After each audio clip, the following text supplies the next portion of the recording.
Ani Bojo, Tanze, Sego, Segole, Wache. Hello. You are tuned in to Indigenous Waves radio show.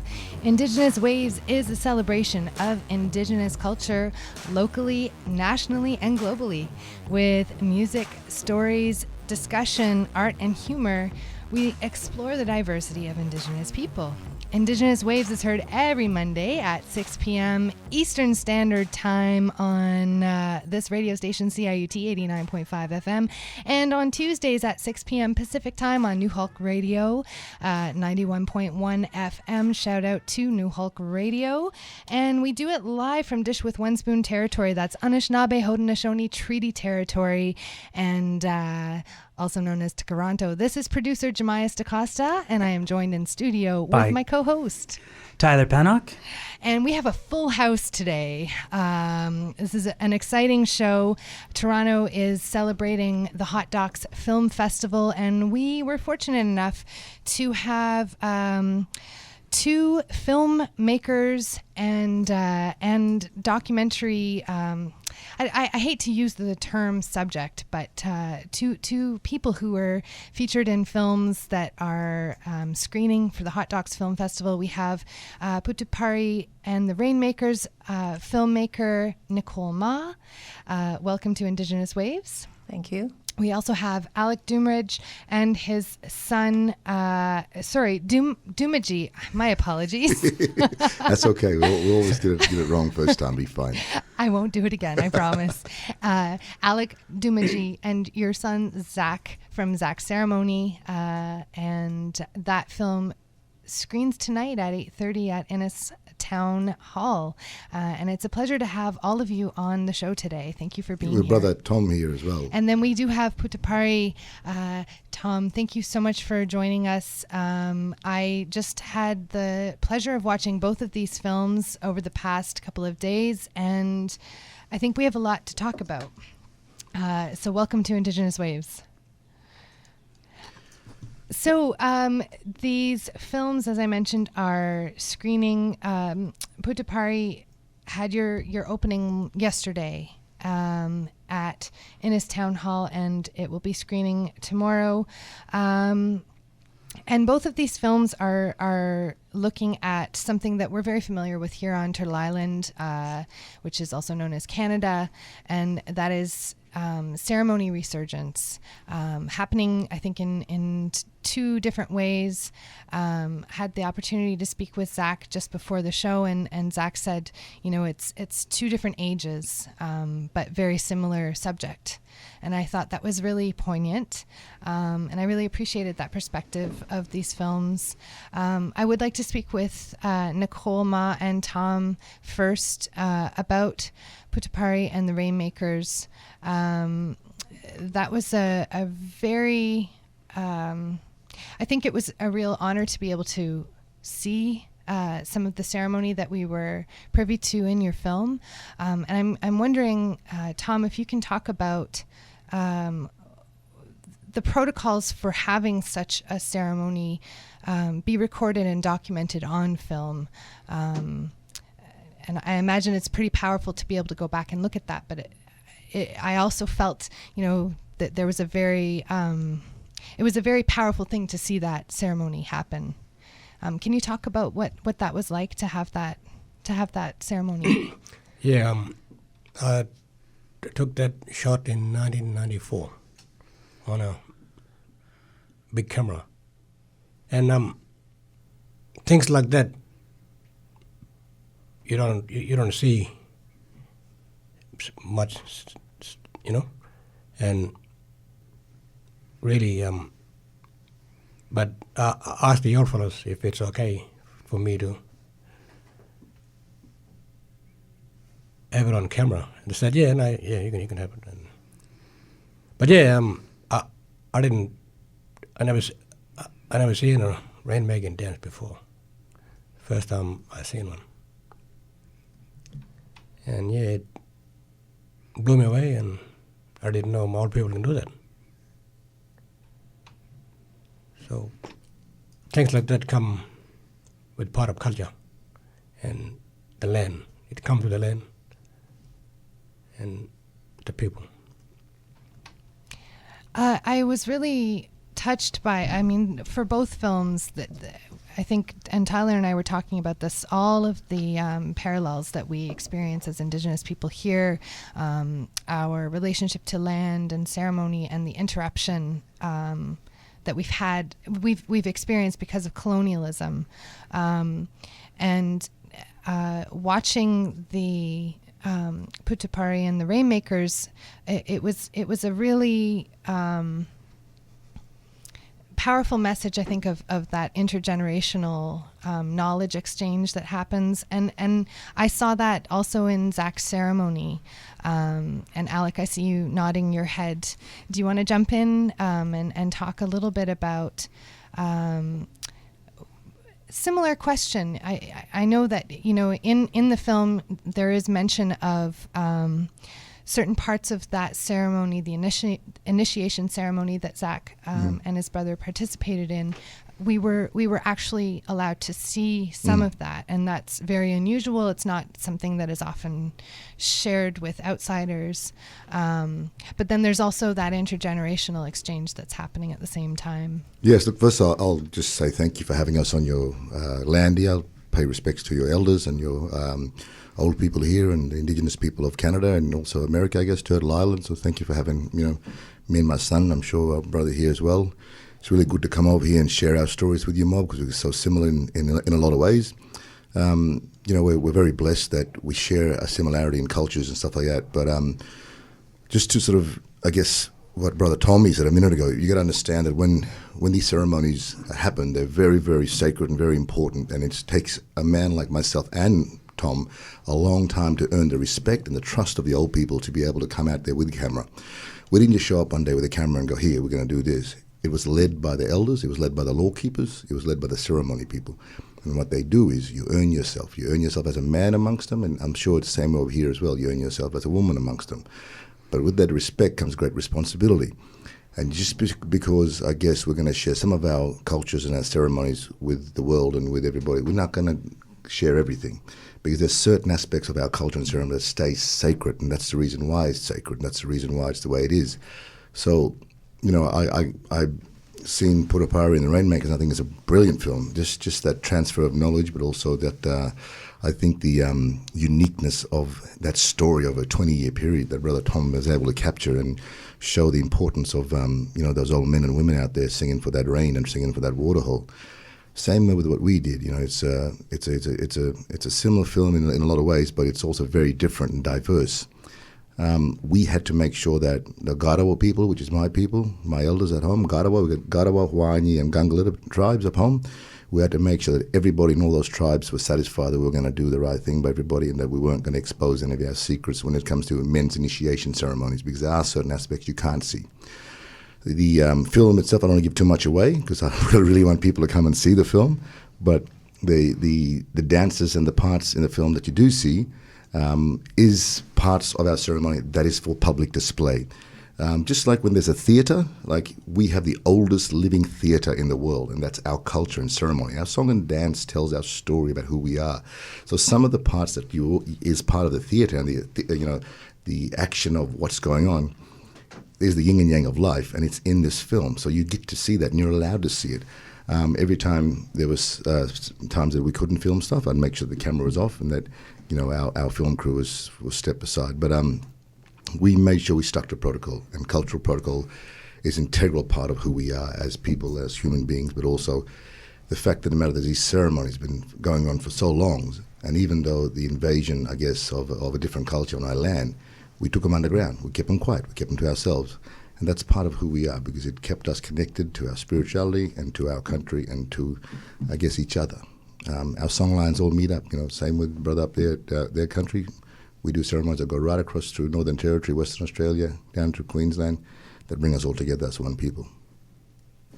There's something you said that really stood out to me. Jemiah spoke of intergenerational trauma. It has taken generations to remove what was removed from our people, for example, and it takes generations to bring it back.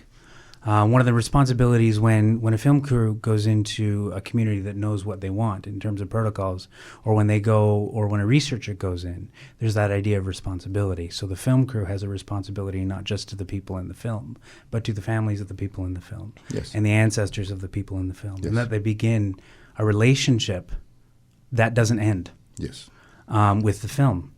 Have you experienced that? Do you enjoy that experience of working with a film crew that wants to honor that? I think personally, and this is just me speaking, I don't know what Brother Tom and Nicole went through their film, but the films about Aboriginal people has to be led by Aboriginal people. They're our stories. We're going to tell them. Mm-hmm. We can't have white people coming telling our story and taking something away from us. That's our job. They have to be led by us. We don't mind working with our white brothers and sisters. That's part of, I guess, moving forward together. But at the same time, we own that story, we own that law, we own that ceremony. It's got to be led by us. If it's the other way around, breaking the law. You can't do that stuff. And we made sure that that's the way it was done with Zach's ceremony. I'm pretty sure Brother Tom will be the same thing with this film as well, because that's just the way it is for ceremony people, you know? Well, I want to ask Nicole about that. I'm curious to know what is the relationship that you have with Tom Lawford, and how did you come to tell this story, and why are you telling this story? Well, I first went to Fitzroy Crossing, where Tom lives, in 2001, and I met Tom and his grandparents at that time. And I made a short film with them, so they saw that I was a filmmaker. And I think it interested them as a way, a medium that they could archive their stories and have them, sort of recorded for the younger generations. So they kept calling me back because I had old friends in Fitzroy Crossing, and she worked at the Arts Centre. So through her, the old people, actually Dolly mainly, who's Tom's grandmother, would call me up and say, well, this is, happening, come and film it. And this happened over a period of 8 years. So I kept going back, and I think I just wasn't an anonymous person. I became very familiar to them, and they really trusted me. And Tom was more suspicious of me in the beginning. The younger generation is like, who's this person coming appropriating my culture? But because the old people took to me and invited me back, and I kept coming back for so many years, I mean, it was the longevity of the relationship growing over that time that made me acceptable, I think, in the end. And to Tom, because he saw the old people were accepting me, he finally, he said, oh, she must be all right. She's like a boomerang. She keeps coming back. So, yes, I think you have to establish those very long relationships with people so that they see that you are coming back. So a lot of people don't come back. They say they burn out very easily because it is a very hard life there. But I do agree with you, Alex, that it has to be led by the elders, and Tom was my cultural advisor. He saw everything, and anything I did, I showed him or discussed with him, and things that were sacred or they weren't happy with, we just didn't put it in, or we weren't allowed to film it. But we were very careful about that. I was so moved by the creation of the map that your elders did to prove their land claim, and I don't want to give any spoilers away, but I'm wondering if you can talk a little bit about that map. I as part of Haudenosaunee culture is we have wampums, which is a very similar sort of visual treaty that we use, and so I acknowledge that we are in Dish with One Spoon treaty territory, and that comes from a wampum, which is not quite the same as a canvas, but it's very similar in the sense that it's a visual treaty. Can you talk about what's happened since the film with that map and with that land claim, because I understand that there was a portion of it that wasn't recognized? Yeah, the big painting it's a map. It's a map of all how many tribes live in the or come from that area, and about their country. You had people from Waramayari, Mardu, Wangajunga, Waramayari tribe, all in one. And we all family. It don't matter who you are, what tribe you are. And yeah, that map was to show the government to prove that the country belonged to Aboriginal people. It don't belong to them. And it's a way, well, because of the old people, they don't understand English, so they had to paint their country. And it's still there. The big painting is in the art place in Fitzroy, and it's locked up in and we're talking about building a little museum or something so you can live there, and so anybody can come and visit it and see it. And it was really, I thought it was really beautiful, and I watched it with Connor, our music researcher, and you mentioned, the way the museum was treating it. They were taking real care of it, and then you were talking about, you ran into. Was it a turkey? Turkey, yeah. Yeah, and you got the turkey blood on it, and we were talking about how that map is so alive, and that the way people interact with it, it's because it's that living document. Yeah. And it was just something I thought that was really poignant to see. Well, I think that the old people. The people who've painted it, because all the Aboriginal old people painters can only paint their own country. So when they're standing on it, I think it really embodies the country for them, doesn't it, Tom? Yeah, everybody who paints, they're not allowed to paint other person's country. They paint their own country. Right. I think one of the things that we saw in both films is how alive culture is, and Alec, you mentioned earlier that although some of it has had to go underground, and again that's something we can really relate to. Again, I'll refer back to Brother Tom and the fact that they painted their map of their country to prove that they own that land. Let's tell some truths today. Australia has invaded our land, and they're living in our land illegally. There's no treaty on our land. No one came there and signed treaties with us. When Governor Arthur Phillips turned up in Australia, they turned up there and they claimed it on behalf of the British government and called it terra nullius. To this day, when the Constitution happened in 1901, the Constitution is illegal because there was no treaties with our people, and there still is no treaties with our people. Therefore, no Constitution, no just jurisdiction, and no consent means that they are invalid. The country is invalid, and they're illegally occupying tribal lands as we speak. The mere fact that my brother here and our people back home have to go and prove that we've been there, and that we have to prove by painting our painting to go through their arrogant, ignorant, patronizing and condescending law, it's just stupidity. And I can't believe in this day and age that's still going on. Right now, the Australian government is trying to get everyone to sign up to this constitutional recognition. They want Aboriginal people recognised on their constitution. How can a people be recognised on a constitution that is illegal? That is against the law and wrong. We've been there since time immemorial. My people, the Wanya and Gada and Gangalitic people, have been carbon dated 30,000 years in that country, occupying their one land for that long. We've got laws, ceremonies that have been practiced over a long time that prove we've been there.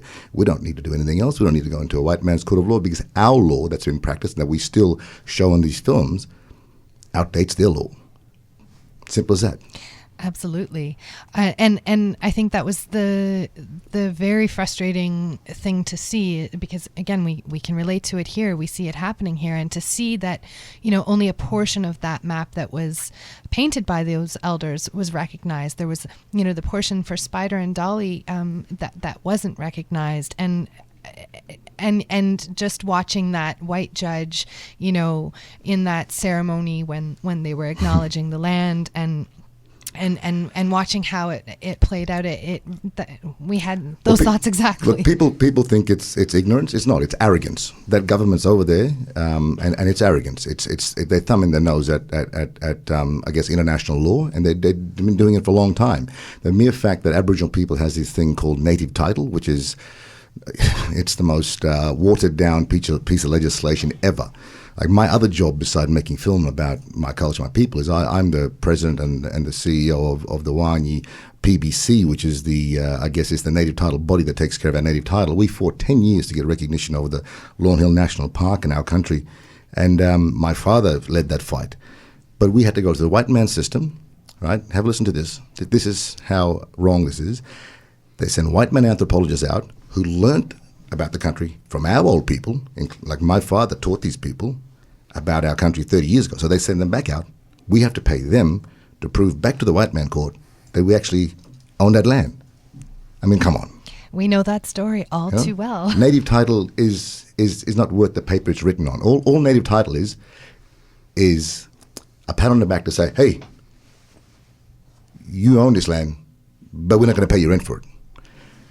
That's like if the Gadigal people in Sydney got native title over the Opera House. The mayor or the prime minister will say, "You've now got native title over this. We recognise your native claim here, but we're not going to pay you rent for that one." You know, we've had uninvited guests in our land living illegally for 230 years and haven't paid the rent. Someone has to pay the rent soon, sister. We can relate. Our Parliament Hill, Canada's Parliament Hill, is currently resting on Giddigan Zibi unceded territory, and we have very similar struggles here. But I want to talk about your film because we're running out of time. So I talk to Zach about that one. I would love to hear from Zach. I really could relate as someone who's grown up in the city, not connected to my culture, to some of what I saw in the film about your own sort of emotional struggle with making that connection. I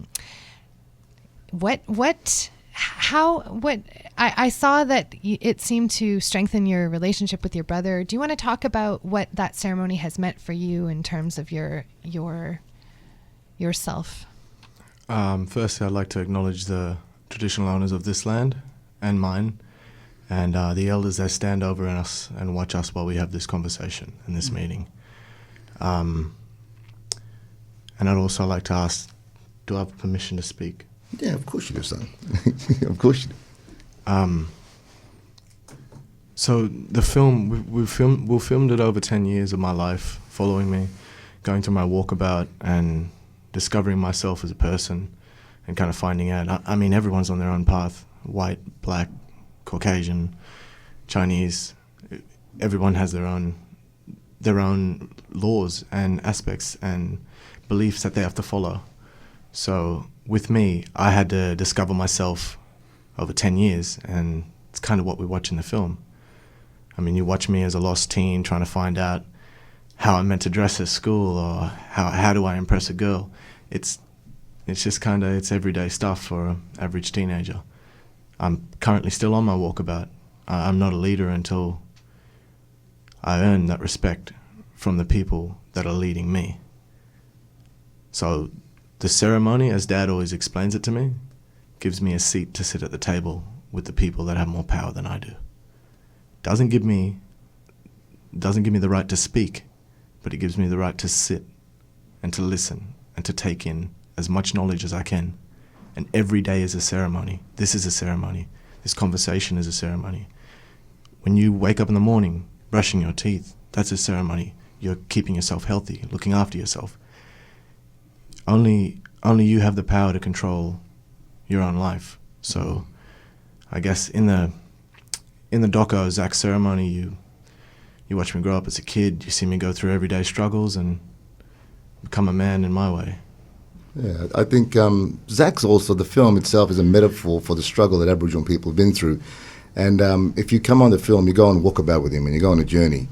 And like Zach said, to me, it's a film that every Indigenous man, woman and child in Australia has been wanting to say for a long time but couldn't articulate. I think this film articulates that.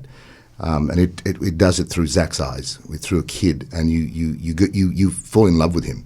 And it's also a bit of a Lion King story with the Mufasa and Simba thing going on between father and son, and that's the common thread between whether you're white, black, or brindle. The father-son story is universal, and it crosses over to different nationalities, different generations, and I think that's the shining light in it. I mean, people, when I reference the film Boyhood with Ethan Hawke, when I talk about this film, because that's kind of, at the heart of it is this young boy that wants to do great things, but he wants to impress his dad as well, and it's a beautiful story, and I'm really proud of Zach and of the young man that he's become. All of these films, like these two films and other films that we've seen, especially films recently, they feel like a kind of beginning.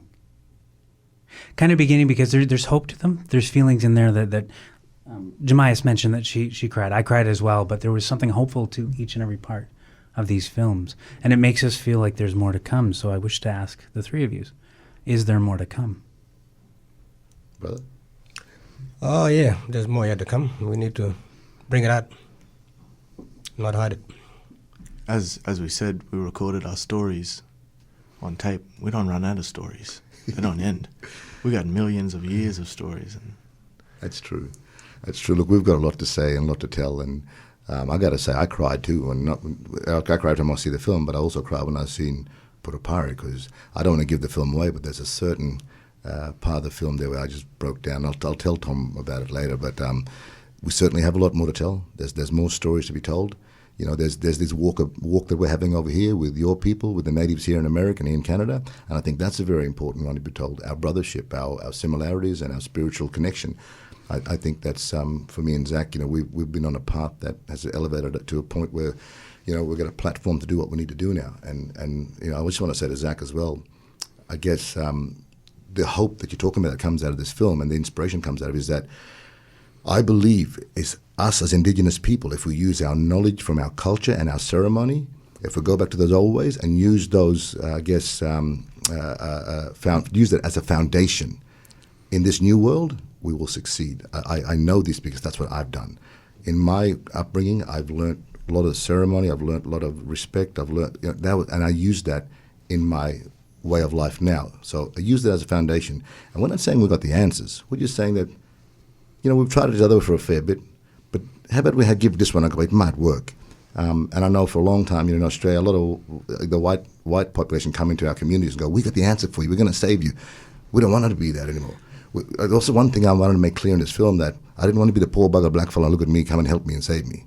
We're warriors, we're the warrior society people, and that's who we are. And it's about taking ownership of that and changing it for the better for our young ones. Because in 20, 30 years' time, when this fella is at the stage and my job is done, hopefully it'll have a ripple effect around our community and pull out more about that struggle to stand up and start walking proud again, with that chest out up in the sky, looking at our old people. Absolutely. I think that was definitely the thread between these two is the power of ceremony to heal from the colonial pain that we're plagued with because of colonial interruption. I am so honored to have all of you in the studio. I really hope people will go and watch Zach's ceremony tonight, 8:30 p.m. As part of Hot Docs Film Festival at Innis Town Hall. I believe tickets are available online, or yes. They're probably rush tickets at this point. We'll jam them in anyway. We'll put them on the roofs if we have to. and Putapari and the Rainmakers. It opened last night, but there are 2 more opportunities to see that film as well. Tuesday, tomorrow, May 3rd at 12:30 p.m. at Scotiabank Theatre, and then Sunday, May 8th at 4:30 p.m. And then if people cannot make it to Zach's ceremony tonight, there are 2 more opportunities. Wednesday, May 4th at 12:45 p.m. at Scotiabank, and then Saturday, May 7th at 7 p.m. And I just want to thank all of you for coming in to speak with us today. It's documentary films are one of my favorite genres, and to get to meet people who are involved in the making of such incredible films is always a pleasure and an honor and privilege. So thank you, Nyawangoa Chimigwech, for your walkabout today. Thank you, sister. Thank Magwech you. and Maragani from our mob. Zaki? Maragani. Thank you. Thank you. If you're just tuning in, this is Indigenous Waves. We are going to go to a brief ad. We have your news on the other side, and but we're going to go to a song first. This is a track that you will hear in Zach's ceremony. It is called Freedom. It is Mau Power featuring Archie Roach on Indigenous Waves, CIUT 89.5 FM.